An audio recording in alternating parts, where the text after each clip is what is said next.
There was a moment in my life when I urgently had to go on a business trip to another city, and out of all the possible candidates, the choice fell on me.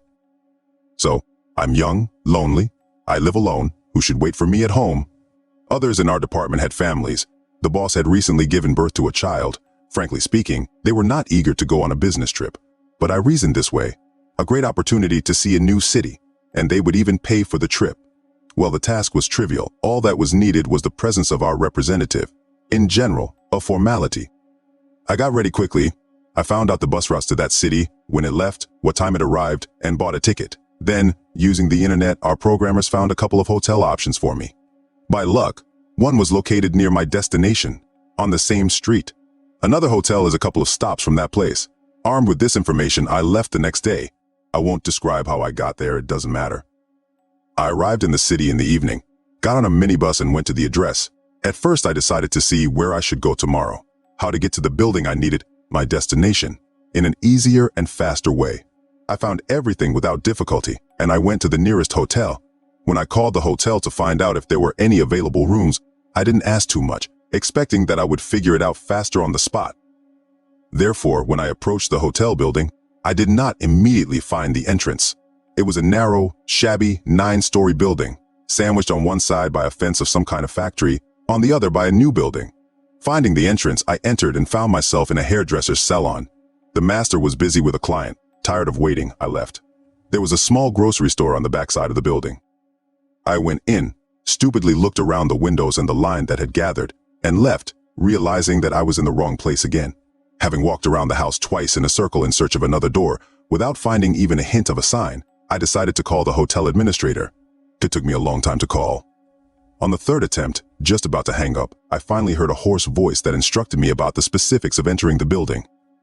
There were only 2 doors and I had to go through the store, where I followed, lying down from natural fatigue.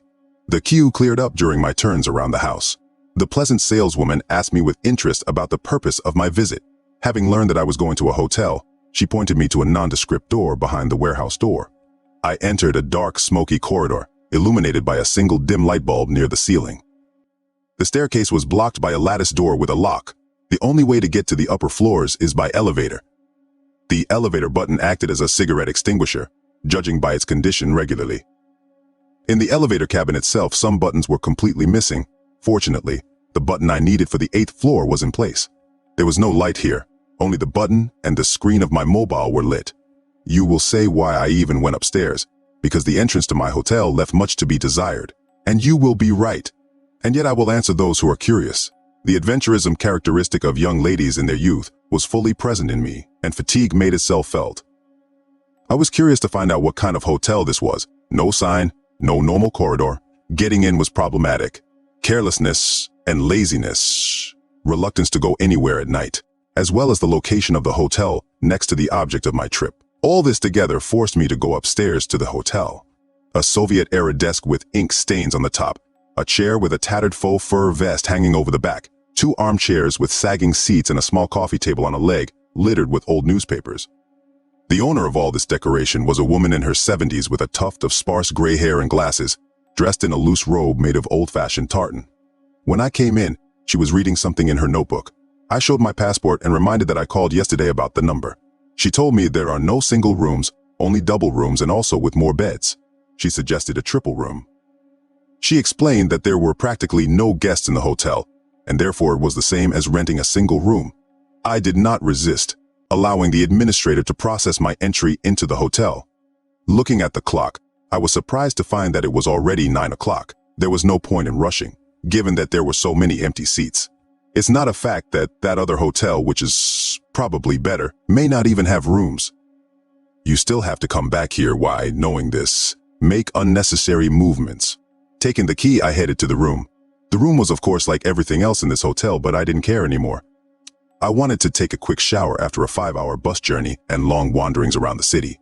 The shower was shared on the floor, with division into women's and men's. I stayed in it for no more than 10 minutes, fearing for my things. Upon returning to the room, I saw in it a woman of about 40 and a young girl who looked to be 17 or 18 years old. I was slightly outraged by this. They promised, "I'll be alone, and they've already hooked someone up with you." I'm not a malicious person, so I soon consoled myself with the thought that it wouldn't be boring. Even though it's on the 8th floor, there's no view from the window. The windows are half covered with either plywood or some other kind of blinds. Short, dirty curtains hang from above. Boring. Although I dreamed of taking myself on an unplanned excursion, I realized that it was too late for forays into the city, and I had no desire to wander around in the immediate vicinity of my overnight stay. Therefore, sitting comfortably on a narrow bed, I began to look at the new arrivals. The eldest of the women is nothing special. Freckled, short blonde hair, brown, kind eyes. The girl is superbly built, pretty, graceful, a mop of long curly hair, unusually blue eyes, a lively, quick-witted look. So it seemed to me. The woman spread a newspaper on the nightstand and laid out a simple dinner on it. A couple of eggs, bread, tomatoes, a thermos, buns.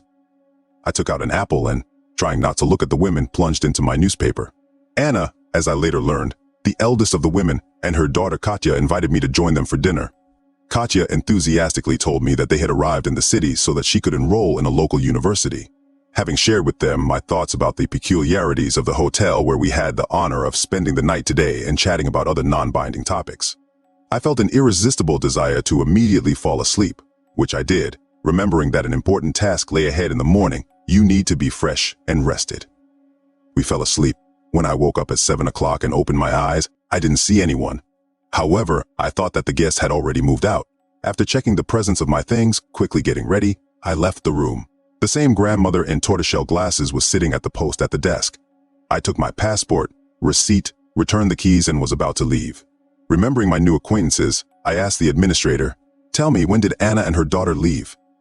I was sleeping and didn't notice. We didn't even say goodbye. "What Anna?" Granny stared at me. "The same one you put in my room yesterday." I couldn't resist. "Girl, yesterday you were alone on the floor. I didn't move anyone in with you. There were no guests. I was called to a room on the 9th floor. A man there became ill. I called an ambulance and remained there on guard all night. So, I don't know what you're talking about." I already had to hurry. Even though I had far to go, I still had to hurry. I left. Of course, it is quite possible that Granny shamelessly lied to me and the guests were actually in my room. Well, what if we assume that the old lady didn't lie? Then who was in my room and with whom did I communicate, mistaking them for people? In general, this hotel is kind of shady. True, they gave me a real receipt and they went through at work without causing any complaints. But vague doubts gnaw at me.